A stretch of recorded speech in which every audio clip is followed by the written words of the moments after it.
The VivziePop Hatedom is Cringe is the title of this video. Ever since my last video on Sai did really good, people have been wanting me to do a sequel on her take on Pink King's and Artiste's video. And if you want a part 3 on the Sai Scribble Saga where she talks about Artiste, 2k likes in this video. Because her sequel stream on the VivziePop Hatedom is Cringe is 7 hours long. And I needed to figure out a way to condense that 7-hour long live stream into one coherent video. So y'all better show me you want it. So what is a Hatedom? I don't know, man. I made that up when I was brainstorming video topic ideas. But gun to the back of my head, here's my explanation. Caping or to cape is when someone is always defending a certain place, person, or thing, like they're protecting it no matter what, like a superhero, right? And for anyone wondering what my thumbnail is, look up Superman saving Lois Lane from R. Kelly. That's the inspiration behind it. Crazy thing is that I just found that meme randomly. Every time I approach a thumbnail artist, I always try to make a thumbnail out of a meme. So big thank you to Suki for bringing this one to life. I'll link her Fiverr among the many other artists I had the pleasure of working with on this channel. Back on track, I've never seen a piece of media like Hazbin Hotel, where it's so highly praised and equally hated at the same time. I've seen a ton of videos here on YouTube praising the show and others completely demonizing it. So now we're here. We have two sides of the fandom. One that has this burning hatred for Vivian and her works, and the other who just can't take any small criticism about their series. Side note, if y'all don't know, there's this subreddit called Crazy Hazbin Hater, which is a subreddit designed for posting like crazy, absurd, outlandish like hatred for both series Hell of a Boss and Hazbin Hotel, but it turns out it's just a subreddit full of people who just can't take criticism.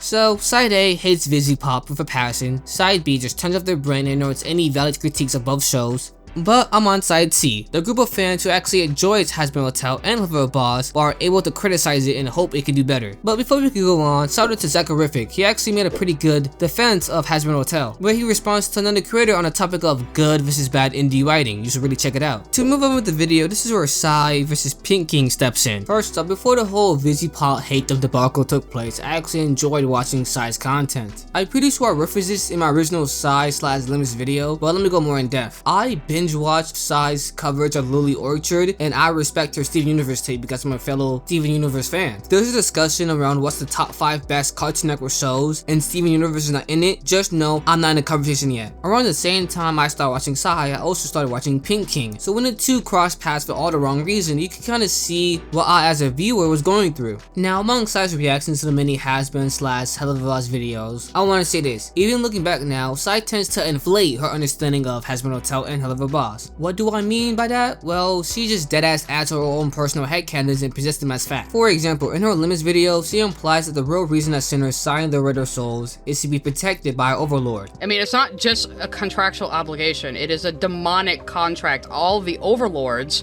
basically snatch up human souls when they come to hell. You want to be under an overlord for your own protection. And I'm like, I watched this show 3 times and that was never even implied or insinuated. And because of how she carries herself in her live stream, she could come off as a jerk. To give grace, it's probably not intentional, but it does come across a little bit satisfying when someone is dunking on Sai. And when it comes to my personal interaction with her regarding my last video, sometimes she does come across as like intellectually infuriating. Because in my last video, my main concern is that Sai didn't address Limus's key talking point. And when presented with this, she responds saying that why should she address Limus's point if Linus didn't provide any evidence? And I'm like, that's how conversation works. You don't start arguing a point someone else didn't make all because they didn't provide any evidence. So this is where we're at. We'll be reacting/responding to Sai's coverage of Pink King's Alastor Has a Problem video. The main topic of this discussion is of course the show's characterization of Alastor, and as a cherry on top, I'll give my personal assessment of Alastor's character. And before we can continue, I want to say this. Similar to how I had some disagreements of Limus's video, the same can be said about Pink King. Alastor has a problem. I should go back.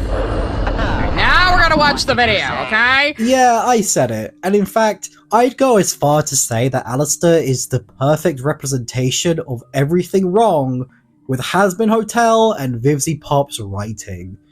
But what do I mean?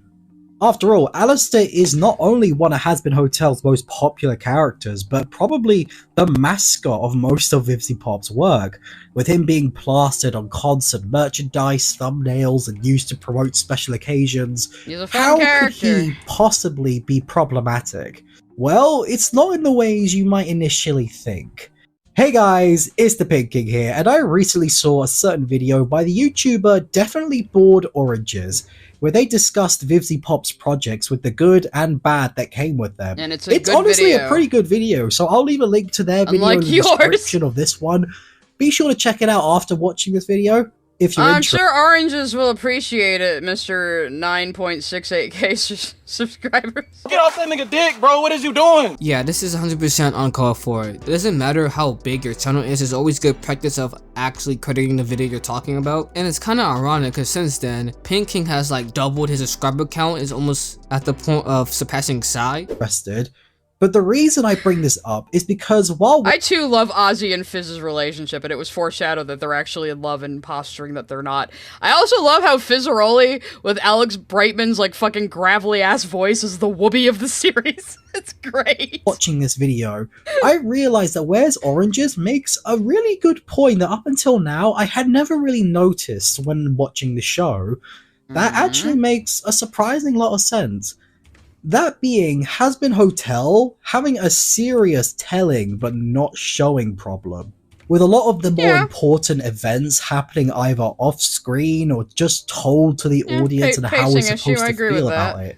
That's something that we all can agree upon, because upon watching the initial pilot that went viral on YouTube, season 1 having 8 episodes around 22 minutes was a huge disservice for the entire series. And hopefully as the season goes on, they get more episodes and more runtime for each episode, because you can tell they try to cram as much possible information with the story still feeling organic. But because of that, the show takes a lot of lazy liberties with providing important information to the viewer, such as huge exposition dump. Ironically, this same issue is also prevalent in Hell of a Boss, but not to the same degree as Hazbin is. Oh God, not at all, because they have control over that. Nice about Hell of a Boss, it's not impossible. But all joking aside, it was this very point. Oh, you hate Hell of a Boss, huh? I'm gonna have a hard time taking your opinion seriously. That got me interested. So, I recently rewatched the entire series again, just to make sure that if there was any validity to this point.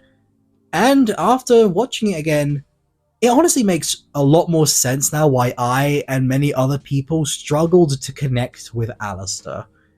Let's start with the... I didn't. To my own chagrin, Alastor became my favorite fucking character, and I did not expect that to happen at all. I did not like him in the pilot. I always liked Alastor ever since the pilot. I think he could either make or break the series as a whole, because he provides so much mystique to it. Because upon my rewatch of Hazbin Hotel in preparation of this video, I actually noticed how integral Alastor has been throughout the whole seasons. You can clearly tell that Vivian is setting something huge for Alastor in the future of Hazbin Hotel. And apparently Alastor is supposed to be black or at least mixed since he's Creole. Vivian, real shit, make this nigga Haitian, please. At all. So, damn. From the get-go, Alastor is a very mysterious character who often keeps to himself, with not a lot of his details of his origins or who he is and why he does what he does. That's perfectly fine for a start of a show. After all, you want to build up your mystery in your threatening character, so people will get invested and want to know more about them. Okay. Give them a little tease as for what's to come, essentially. But yeah, the reason why teasing works like this is because you don't do it forever. Eventually, you're gonna have to pay off even a little bit. It did, and it's only one season, guy. They're not gonna blow their load on Alastor's secrets in the first fucking season, even if they weren't sure they were gonna get a second one.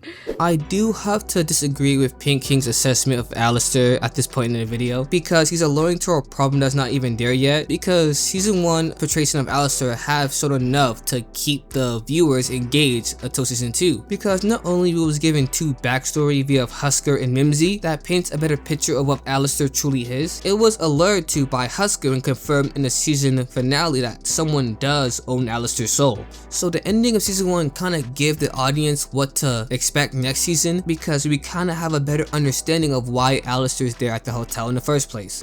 What do you mean? Just some of what you've built up.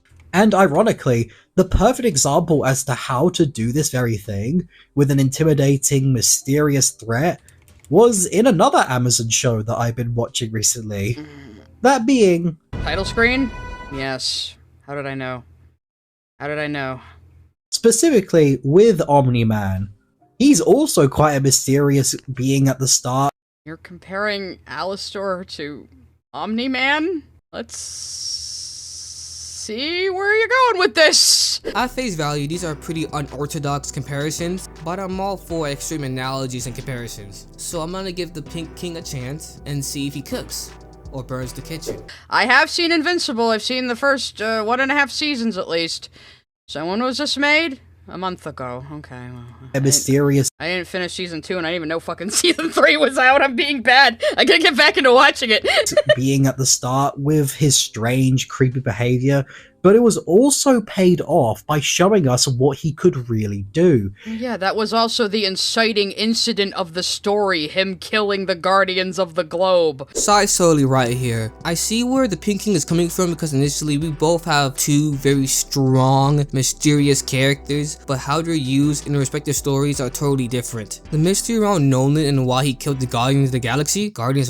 This isn't Marvel. Guardians of the Globe? I totally didn't misread my script, guys. That mystery was put at the forefront in contrast of Alastor's mysteries, which takes a second seat to the real ongoing mystery, which is who killed the angel in episode 1 and the mystery of can sinners be redeemed. This is a problem that most reviewers have on his platform of like using their preference as a way to actually objectively critique media. Even in my video of me revisiting Hazbin Hotel, I made a clear distinction of my preference and what I deem actually bad about the show. When a show takes a direction that I don't like, it doesn't always have to be bad writing. I could always just not like the direction the show took. And I could be wrong, and it seems like Pink King didn't like how Alastor was taking a backseat to these two other mysteries that took center stage. And that's fine, but it's not a valid critique of Alastor as a character within season 1. That is what kicks the story off. That's how that show works. That's completely... Okay. Let him make the point. Let him make the point. Don't pause, Andy. Let him make the point, even though it's probably gonna be stupid. Do with each time he showed us getting more and more extreme to emphasize the serious threat he is.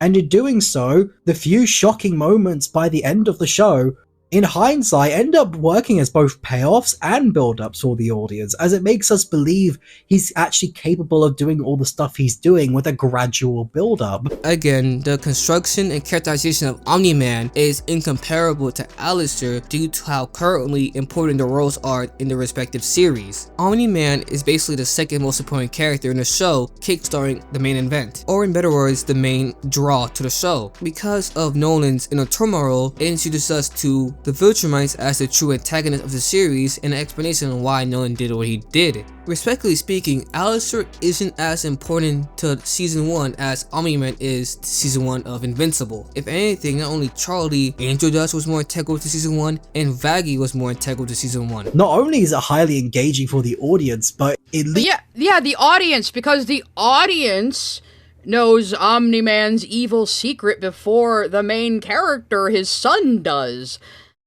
So, this is stuff only the audience is privy to. However, with Hazbin Hotel, we're mostly following Charlie's perspective.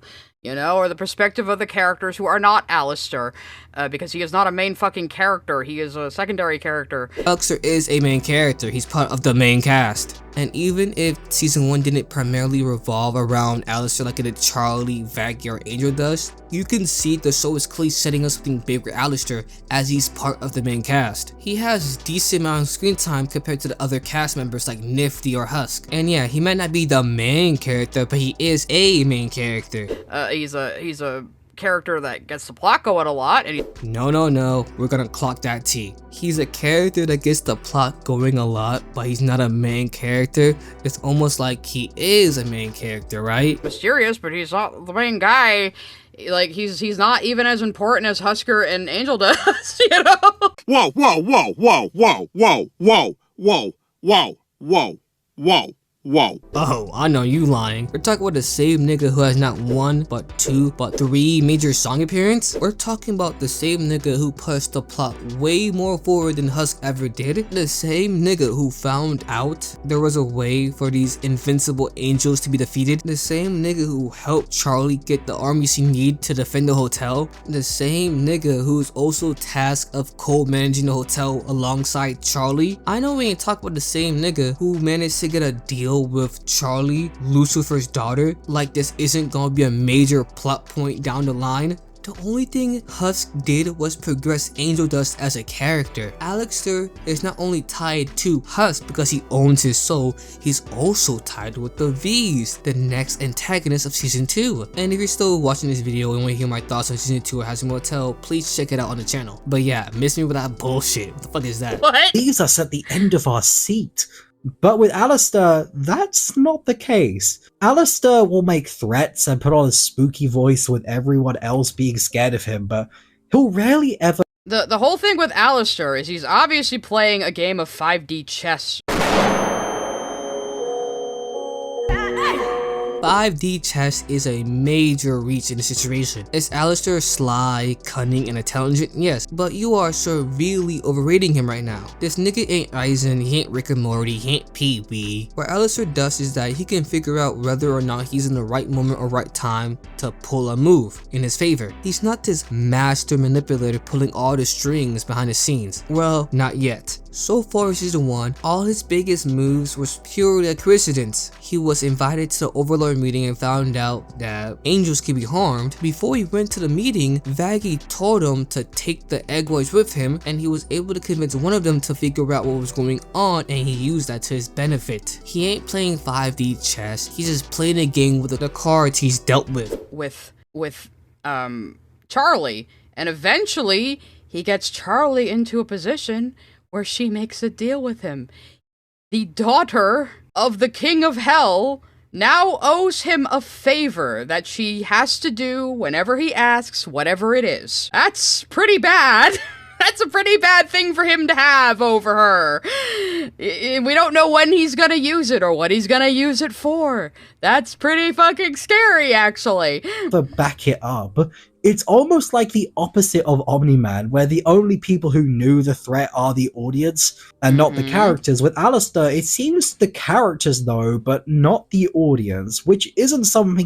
We see things like you're showing a scene right here. The audience sees this scene between Husker and Alastor, and Charlie doesn't witness it. So the audience does know some things some of the characters don't know, you know, but it is a multi-perspective show. When in doubt, you can always count on side scribbles to totally miss someone's point in a fucking argument. Pink King's point was that, unlike Invincible, the audience doesn't have any good reason to treat Alastor as a threat. As a person who consumes Battle Shonen, the absolute worst way to explain to your audience a character is strong is to tell them, hey, this character is strong. In Invincible, in the first episode, we know Omni-Man is strong because he fucking soloed the Guardians of the Globe, the strongest superhero team at the time. Alastor has no notable W's in Season 1. He's on fraud watch. Isn't something you want for your intimidating character. The most we get out of Alastor is him killing some gang members, and even then, it's not really all that shocking because it's not against tough threats, and it's treated as literal background noise to Charlie and Lucifer's chatter. Imagine if instead of killing the Guardians in the first episode, Omni-Man killed some street thugs. Yeah, and again, that happened in the first fucking episode because it was the fucking catalyst of the plot. That is not Alastor's purpose. You are talking about characters who have two very different roles in their stories. While it happened in the background of Mark and Debbie talking, suddenly you'd lose all that impact and that intrigue that you get from that moment. That instantly hooks the audience to that character and us wanting. Again, that is the inciting incident. We are presented with Omni-Man as, oh, this is like a Superman type guy, and then we see him murder all of his teammates, and you're like, why the fuck did he do that? That sets up that mystery that gets unraveled. But again, these characters have very different roles in their stories, so, yeah, well, he killed a lot of overlords in the past. I mean, on screen, we mostly still see him kill gang members, but because he was, like, blowing off some steam because he was really pissed off, and he just wanted to murder somebody. To know more about them. This isn't just applying to villains. I know Alastor, for the moment, isn't supposed to be that much of a villain, but he's still supposed to be a threat, someone who is supposed to take seriously. He's a wild card. But they're still not doing a good job at making that work. And while yes, sometimes a character can perfectly be established by how other characters react to them, that usually only works for characters who you rarely see on screen. whereas Alastor is constantly on screen and really doing nothing meaningful. There are some episodes he's not even in. What are you talking about? There's plenty of episodes he barely even appears in or doesn't appear at all. Okay, I can finally pause. Upon my initial rewatch prior to making this video, I watched season 1 of Hazbin Hotel with the pure intent of noticing Alastor's appearance, and among the 8-episode runtime of season 1, Alastor only appears in 7, with 2 episodes where he doesn't have any speaking roles. He's not shown in the episode when Charlie goes to heaven, and he doesn't have a speaking line in Masquerade when Husk explains his backstory to Angel Dust. The point is that season 1 had enough time and opportunity to properly build upon the threat, which is Alastor. A notable scene I want to mention is where Alastor meets Zestral, and we kind of see the people around them kind of react to their presence going crazy. That was a good visual depiction of how strong these two characters really are, and if only we get more scenes like that. And to touch upon the point where Pink King explains how Alastor went all out in killing some lowly thugs, to me, I feel like this scene would have been a lot better if Alastor just walks out and the thugs just recognize him and just all start running away in fear. And upon them running away, Alastor just chased them down maliciously. In the next segment of this video, Pink King goes to detail how he feels like VivziePop is not a strong writer and starts bringing up other works like Hell of a Boss, but I'm here to talk about Alastor's. I don't know why I did that voice for him. VivziePop herself wanting to have specific moments instead of moments that are needed. Especially... Well, yeah, I do think Hazbin has that problem where they were working up to certain scenes and they were trying to cram in so much shit because they couldn't be sure they were going to get a second season. Again, A24 is still an indie studio. Getting a distribution deal with Amazon is fucking huge, and the show popped off, so obviously they're going to get more seasons. But when they were making it, they didn't know that. With Alastor in his fight against Adam. Now on paper, this scene is the perfect opportunity to demonstrate how much of a serious threat Alastor is and why we should take him seriously. The scene we just watched with Adam earlier. already being established as a powerful threat, he wouldn't even need to win the fight, but maybe put up enough of a fight until he makes a little mistake that it helps us take him seriously.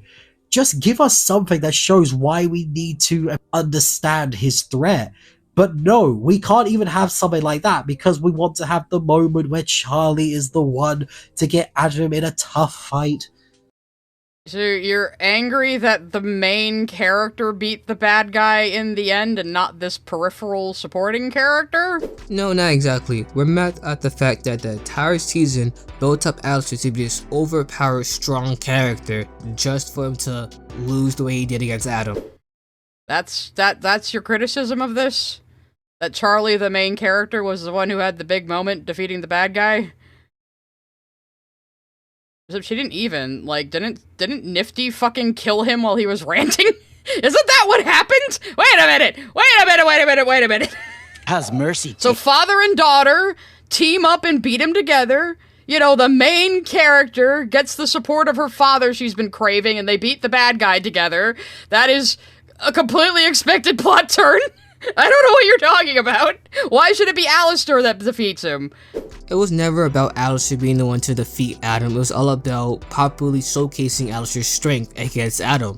But in this fight, to frankly put, Alastor got bitched, and it doesn't make any sense if you're trying to build him up to be this intelligent, strong character. Keep in mind, prior to the Overlord meeting, no one knew in hell except for Carmilla that angels could be harmed. That means Alastor, being strong that he is, had to believe that he wasn't powerful enough to kill an angel. So tasked with finding the strongest angel, Adam, he had no angelic weapons. So keep this in mind. What was Alastor's game plan? The only notable win con the people of the hotel had was the angelic weapons. Why? Not the main character. Like, you always get these people saying, like, Charlie is not focused on enough, and now here's somebody complaining that she was. You can't win. Bitch.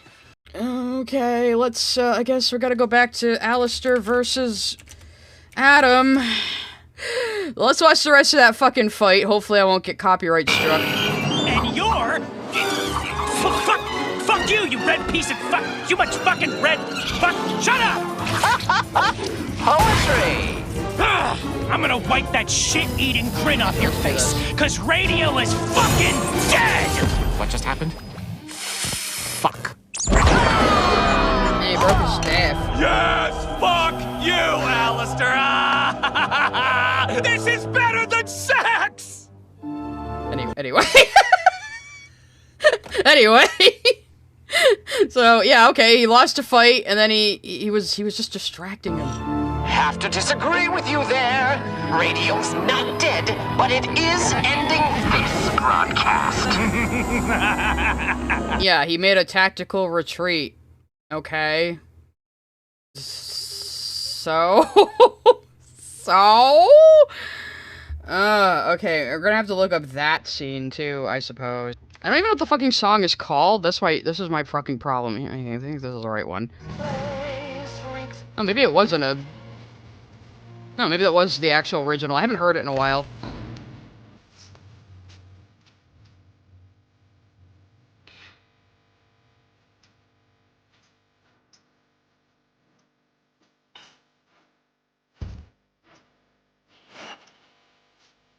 So even he is surprised at himself that he actually went and fought Adam. Like, he is very upset at the idea he could have died and been remembered as an altruist who died for his friends. That pisses him the fuck off. Sai totally misunderstood this point of the scene. Yes, Alastor's mad at the idea of him dying for his quote-unquote friends, but it seems like it was always the plan for him to fight and kill Adam. The context of that battle was a life or death moment. You don't send your strongest fighter just to distract the other team's strongest fighter. You send your strongest to beat the other team's strongest. And the fact that Sai calls Alastor running away a tactical retreat is so cringe, bro. Like, please take off your cape. It's crazy because within the same song, either prior or after, the V's, primarily Vox, who were watching everything, literally said that Alastor fled with his tail between his legs. The nigga ran away. He got bitched. He is trying not to care about these people. That is the point. He shouldn't have even been there. He wouldn't have done this under normal circumstances. Wow. It was right there, but no, you had to squander it because you needed your heroic moment for Charlie. Yeah, for the main fucking character. For the main fucking character to have a heroic... Well, yeah, the main fucking character does the final battle thing. Yes, that's normal. Anyway... Yeah, he wouldn't have even done that normally. That's the point. Alastor doesn't usually put himself in danger. He wheels and deals and manipulates people. He doesn't usually go out and fight himself. He appeared in hell suddenly, making a splash quicker than anyone had ever seen.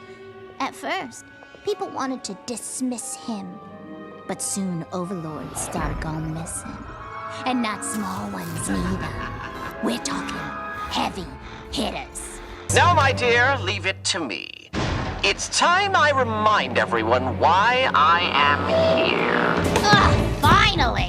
Took you long enough! Once again, Sai has completely mischaracterized Alastor. To me, Alastor is insecure. He knows that he's strong, everyone else says that he's strong, but he has a need to prove that he's strong. Not only that he's insecure, he has an ego. He wants to be the big dog on campus. So when given an opportunity to prove that he's strong, he's gonna take it. I think this is a big reason why he hates Lucifer. Lucifer is the reminder that he is part of the pecking order. He's not the top of the food chain.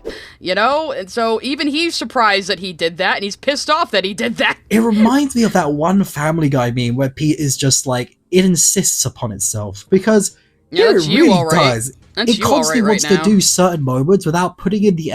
You know, Peter was supposed to be a stupid douchebag in that scene, right? You know, Peter was supposed to be laughable there, right? That was supposed to be, yeah, he's supposed to be a douchebag there. You know that, right? He's not supposed to be correct. That's the joke, because he's talking about The Godfather Part 2. Effort to make those moments feel earned, and it's such a shame, honestly, that it ultimately fell flat, considering how much I really liked Alastor and still do to an extent. In the pilot, he was perfect. The right amount of setup and payoff. Now see, there's your fucking problem. In the pilot, he was an edgy Tumblr sexy man and he sucked. And in the final show, he's refined and much more well-written. I don't understand his original persona of him being a Tumblr sexy man. I don't know what that means. And in regards of the characterization between Alastor in the pilot versus his actual debut in the series, I feel like what the pilot is, it did a great job establishing what kind of character Alastor could be.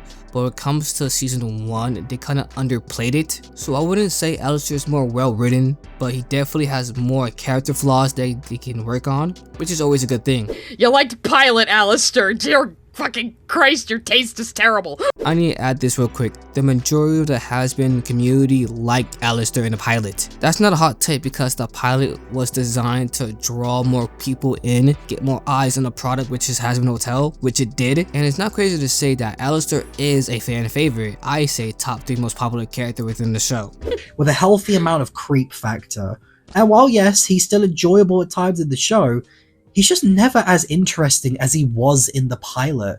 And to me, this just highlights like exactly why Alastor is everything wrong with Hazbin Hotel, as he and the show have such interesting concepts with a lot of room to explore, as they have some pretty good setups, but they ultimately fail to meet those expectations, because they're either not doing anything, or they're doing the opposite to what they say. I forgot to put distractor. It's really as simple as that.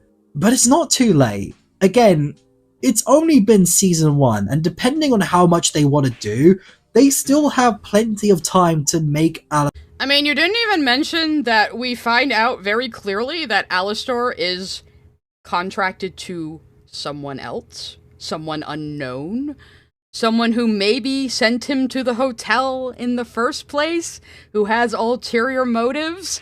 And Alastor has his own motives in trying to get out of this contract he's under, which might be with Lilith herself. We don't know yet. That's the speculation, though. So yeah, Alastor himself is acting under someone else's orders, and he is hiding that. We find that out by the end of the season, and you didn't mention it at all. So that makes me wonder if you paid the fuck attention. Realistically speaking, I see no reasons why Pink King would mention Alastor's contract, because it seems like his entire video is more focused on the portrayal of Alastor's strength more than his actual lore. Character work a lot better. I argue that they should take inspiration from characters like Omni-Man and find the right balance of mystery and menace. That's why I'm not being too harsh on Alastor here as I am with some of VivziePop's other characters. Alright, I'm sorry I spoiled it, but it's been out for a while. Go fucking watch it! He's not had anywhere near as much time in comparison to her other train wrecks, so there's still time to make adjustments so he can work, and I'm really open to it because I do enjoy Alastor's performances and his comedy. He can be very interesting. I just feel a lot of that intrigue has just been lost because they don't really know how to use his character. But what do you guys think? Do you agree with my opinion? I think you're fucking dumb. I think this video is done. Really bold words coming from you, Sai, because not only I prove you have no idea what you're talking about, you misunderstood Alastor's character, and for a good part of Pink King's video, you still misunderstood his point. And it seems you have a problem actually deconstructing someone else's argument. You start arguing against points that wasn't even there. Even though the crux of Pink King's video was based on a bad comparison, I still share his overall sentiment. Alastor is a problem so far in the story narratively of how the show fails to properly build up his strength, because Alastor is supposed to be a strong character. You can't build up this one character, praise him to be this absolute smoke demon, and he has no notable feats. And his performance against Adam was completely embarrassing over the fact that, like I said before, he didn't have any notable win cons, because if Adam didn't destroy his staff, what was the game plan here? And I refuse to believe he only meant to be the distraction. Distraction for what? Adam was there to kill them. You're telling me that Alastor willingly was able to distract Adam and wait for Lucifer to come save the day, the person he hates? Fuck no. The game plan was to defend the hotel and kill anybody who tried to stop them. If you made it this far, I appreciate you. I deadass didn't expect this video to be that long, but here we are. My name's Taken and it wasn't a little review this time. Peace out.